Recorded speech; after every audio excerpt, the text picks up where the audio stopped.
ming so'm ko'ringizlar. Top-toza ekan, sog'lom.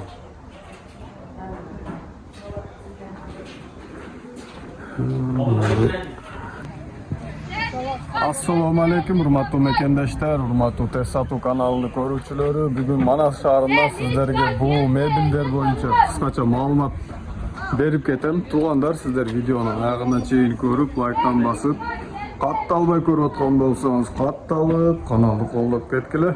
O'z fikringizni kommentariydan so'z turida yozib qoldiringlar. Endi tug'anlar, mebellarni sizlarga bir chekkadan ko'rgazayman. Mana gorka qancha so'm ekan? 20 ming so'm. No, stenka?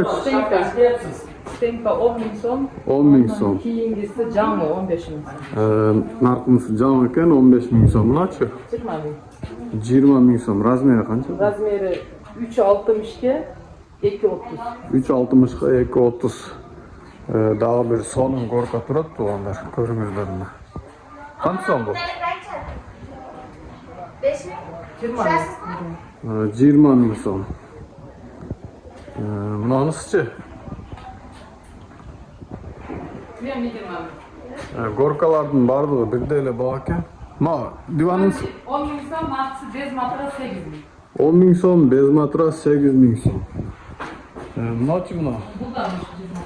20 ming so'm ko'ringizlar. Top-toza ekan, sog'lom.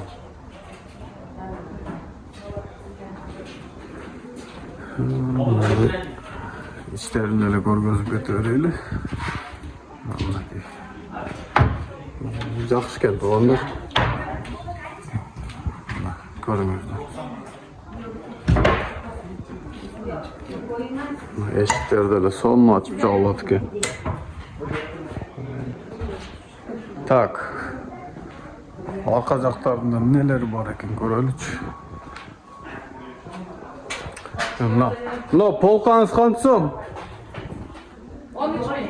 13 ming so'm. Knижный polka. Tug'anlar, ko'ringizlar. Buna gorkachi? Senasi 1 pulni. 20 ming so'm ekan. İşlatilmagan yangi gorkalar bor. Jam ekan. Ha, kuzgi o'zimi? Ha, 5 ming. 5 ming so'm. İchkari jaqda daha neleri var? Kuzgilar bor ekan tug'anlar. 4 ming so'mdan.